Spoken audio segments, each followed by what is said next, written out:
نسألك يا من هو الله الذي لا إله إلا هو الرحمن. حضرت امیر معاویہ رضی اللہ تعالیٰ عنہ نبی کریم صلی اللہ علیہ وسلم کے ہدایت یافتہ اور ہادی صحابی ہیں، امیر المومنین ہیں۔ ان کے فیصلے اجتہاد کی بنیاد پر ہیں۔ اجتہاد درست ہو تو دوہرا اجر ہے، اگر کبھی خطا ہو جائے تو پھر بھی اکارہ اجر ہے۔ حضرت امیر معاویہ رضی اللہ تعالیٰ عنہ نے اپنی زندگی میں اپنے لخت جگر یزید کو ولی عہد مقرر کیا۔ حضرت امیر معاویہ رضی اللہ تعالیٰ عنہ جو یزید کو ولی عہد مقرر فرما رہے ہیں، اس میں الیاذ باللہ حاشا وکلا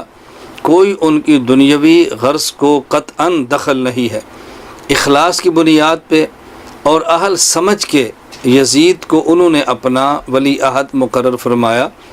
یہ الگ بات کہ یزید نے ان کی وفات کے بعد کچھ ایسی بہت ساری غلط حرکات کی، بہت ظلم و جور کیا اور بہت ساری ناانصافیاں کی، جس کے حق میں ہم قطعاً نہیں ہیں۔ ہمارے یزید کے بارے موقف بالکل یہ نہیں کہ بہت نیک آدمی تھا، بہت متقی تھا، بڑا صالح تھا اور بہت اچھا انسان تھا۔ ہم اس کو فاسق اور فاجر سمجھتے ہیں۔ اس پر گفتگو انشاءاللہ پھر کسی نشست میں کریں گے۔ فی الحال تو میں اتنی بات عرض کر رہا ہوں کہ اس کے فسق و فجور کی بنیاد پہ حضرت امیر معاویہ رضی اللہ عنہ پر یہ الزام لگانا کہ انہوں نے اس کو نالائق، فاسق اور نااہل سمجھنے کے باوجود ولی عہد مقرر کیا، یہ انتہائی غلط بات ہے اور نازیبا حرکت ہے۔ حضرت امیر معاویہ رضی اللہ تعالیٰ عنہ کے بارے میں یہ بدگمانی ہے، اس کے علاوہ اس کی کوئی حقیقت نہیں ہے۔ اس کی وجہ یہ ہے کہ حضرت امیر معاویہ رضی اللہ تعالیٰ عنہ نے جب یزید کو ولی عہد مقرر فرمایا تو البدایہ والنہایہ میں ہے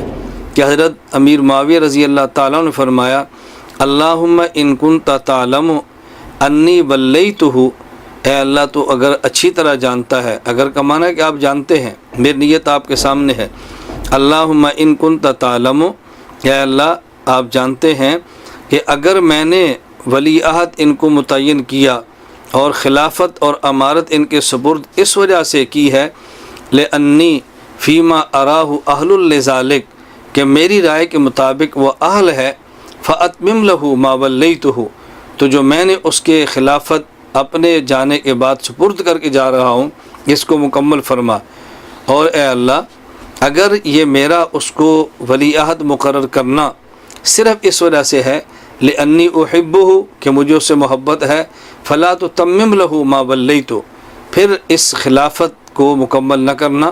اس کو امارت نہ دینا۔ امیر معاویہ رضی اللہ عنہ کتنی بڑی بات فرما رہے ہیں، بلکہ علامہ ذہبی رحمۃ اللہ علیہ نے تاریخ الاسلام و طبقات المشاہیر والاعلام میں لکھا ہے، علامہ سیوطی رحمۃ اللہ علیہ نے تاریخ الخلفاء میں لکھا ہے کہ حضرت امیر معاویہ رضی اللہ عنہ نے فرمایا، فاقبضنی قبل ان یبلغ ذلک، یا اللہ اگر میں صرف محبت کی وجہ سے، اپنا بیٹا ہونے کی وجہ سے ولی عہد مقرر کرتا ہوں تو اس کو امیر المومنین بننے سے پہلے اس کو موت دے دینا۔ اس سے بڑی بات کیا ہو سکتی ہے؟